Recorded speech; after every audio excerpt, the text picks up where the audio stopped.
Halo kreator, jumpa lagi dengan saya Mas Juno yang masih di channel Smart Indo ya.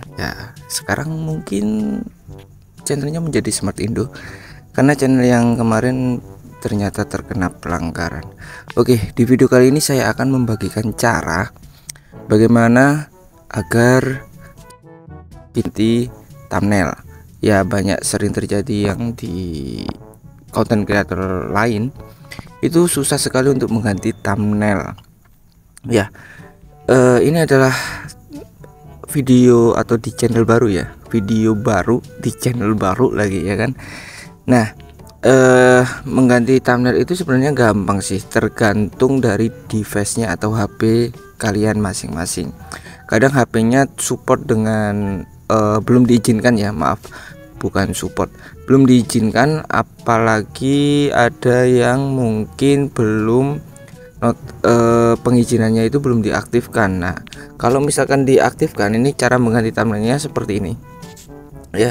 Kita kembali lagi di beranda seperti ini, bisa pilih video kalian yang mungkin ingin kalian ganti thumbnailnya. Misalkan video yang ini, tinggal di klik ke tombol pensilnya, kemudian klik tombol pensil lagi, kemudian kalau misalkan mengganti nih ya, bukan menambahkan, beda.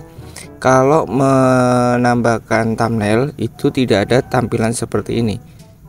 Jadi thumbnail ubah ini bukan ubah. Jadi nanti ada tulisan tambahkan thumbnail ya.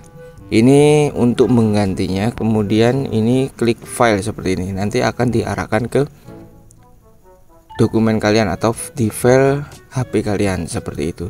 Nah, misalkan kalau kalau baru-baru itu nggak ada yang namanya bisa mengganti thumbnail. Misalkan saya ganti thumbnailnya seperti ini.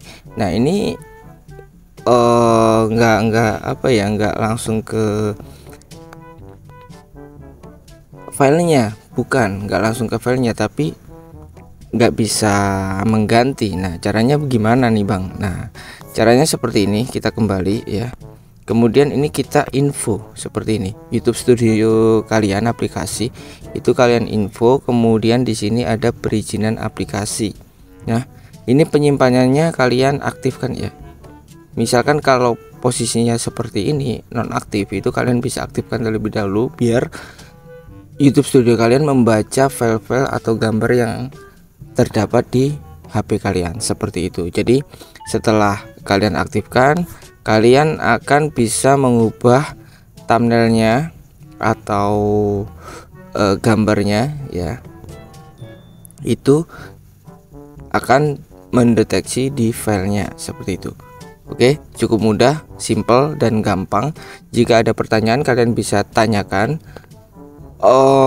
Untuk video kali ini mungkin cukup sekian ya, dan ini nggak bertele-tele ya. Jadi langsung saja kalian bisa coba dan praktekkan di YouTube Studio kalian. Oke, seperti itu aja. Jika ada pertanyaan silahkan tulis di kolom komentar, dan jangan lupa klik like dan subscribe jika kalian menyukai video ini, dan sampai jumpa di video berikutnya.